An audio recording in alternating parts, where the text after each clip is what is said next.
We're in the city of Chino today. This old guy is coming out.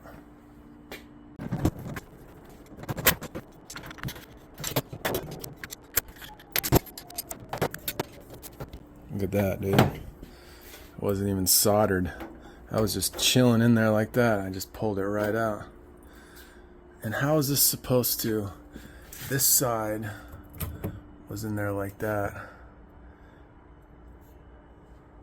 I mean, I guess if the pressure is strong enough coming from the TMP, it would go uphill, but it's not exactly how that's supposed to work. But anyway, I had to cap that ball valve. It's not working. It's a little, they have Uponor. Really stupid how they did that. It's a ball valve, and then they have a threaded, or no, then they soldered a piece, and then it's an Uponor adapter, and I can spin this whole thing. When I was tightening this whole thing was spinning. I'm like, what the hell is going on? And that Uponor is not even inserted all the way. Yikes. Better be careful with that. Luckily, this is drained. Dope and tape. Viking pipe fitter on Instagram did a test. He did just Teflon, he did just pipe dope, and then he did raw, nothing on a pipe. And then he pumped up the system, the water system, to like, I think it was 250 psi. Teflon didn't leak, pipe dope leaked. Obviously nothing leaked as well. So I always do Teflon for the sealing, leak proof, and then really I kind of see pipe dope as more of a lubricant than anything.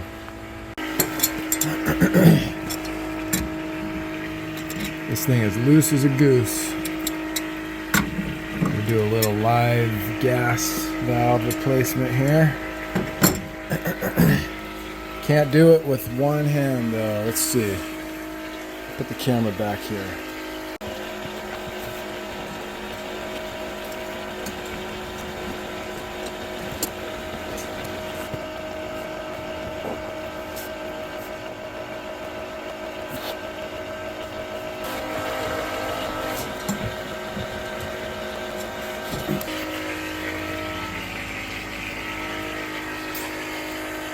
This thing is still draining, but everything's prepped, ready to go. Oh yeah. So now we're going to set the pressure for the expansion tank.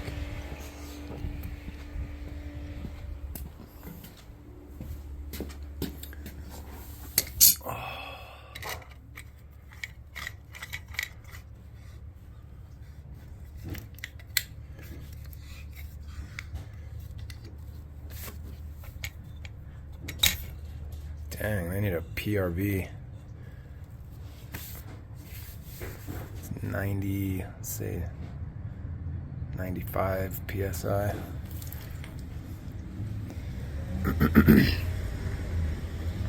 Yeah, that's really high. Okay, now, boom. These come pre-charged at 45, I think.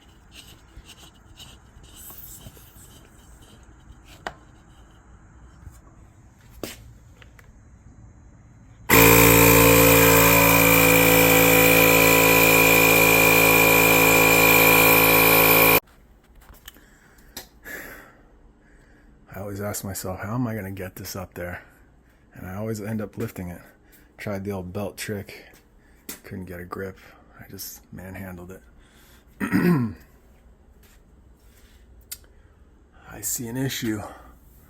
Not really, but expansion tank won't fit. I'm going to have to put it at an angle. That's all right. This is all the way back. So when I strap this, be nice and tight.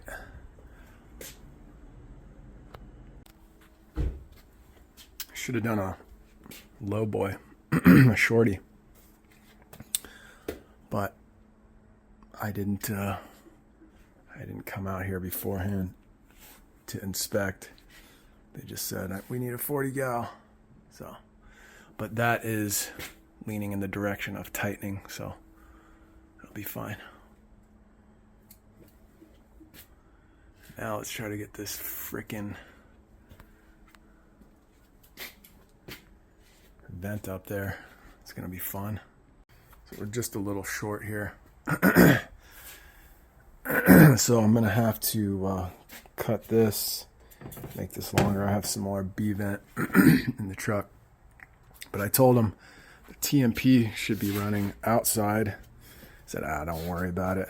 So I'll write that in my invoice. Say TMP not up to code. They sign off on it.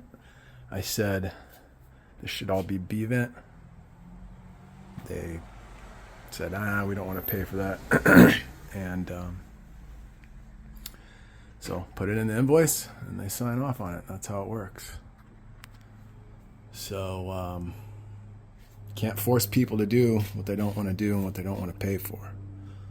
So some people are very particular, especially in California. Okay, there you go. Japan. So the owner and I looked for where this comes out outside, and it doesn't. That's where the TMP was going originally.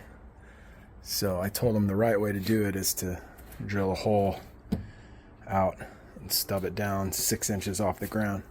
But he didn't want to pay for that. And so when I just discharge them in the room, I leave them higher because if these are blowing off, you'll see it all over the water heater, whereas some people run it all the way down to the pan. The purpose of the TMP discharge is so you see it. So there's certain things, if clients, I can't force them to do anything. Now, if it's something that's seriously safety related and they're like, no, I want you to do it that way, then I say, no, we have to do it this way. But a TMP right here versus a TMP discharging outside, I'm not worried about that. There's no safety concerns. As a matter of fact, since this is in the garage, if we did run it outside per code 6 inches off the ground, they're less likely to see it blowing off than if it was right here. They would see it all over the frickin', and the whole purpose of that code is so people see it. So you see it and say, oh, something's wrong. But if they were like, well, I want you to do the gas a certain way. No, there's a certain way to do the gas. That's a safety issue. We're doing it that way. Oh, I don't want you to do the earthquake straps. No, got to do them. Because that's a safety related issue. Things like that.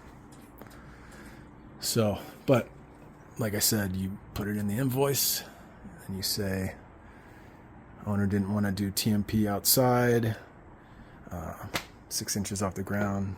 So then they sign off, and the contract has in it that, once you sign off, that's that. So, but it's not about always being right. You're at somebody's house, and if they want you to do it a certain way and it's not going to affect safety protocol, and the right way may cost a few extra $100 and they can't afford it, that they don't want to do it, you got to work with them. You don't walk into somebody's house and say, my way or the highway. I guess you could, but you're not going to have a whole lot of clients. We're here to offer solutions to problems. So that's that. Okay, the last thing I'm doing is making a brace on the side of the water here. Oops. I got to stack a little bit of unistrut. Basically, this will sit in the unistrut. I just can't do it with one hand here. Maybe I can.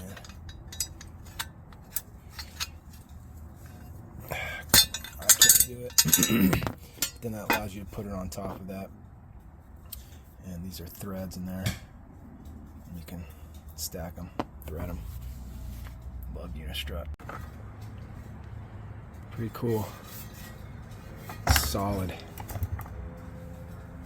That's it. So a lot of people will just stuff a piece of wood back there, but I like to secure them. You can't have combustible materials on the side or behind water heaters. So now, this is all the way up against the wall. So if there's seismic activity, there's nowhere for it to go backwards, and there's nowhere for it to go to the side. So it's basically locked in there. But I had to hammer this in here to get it back there. So, all right, that's it.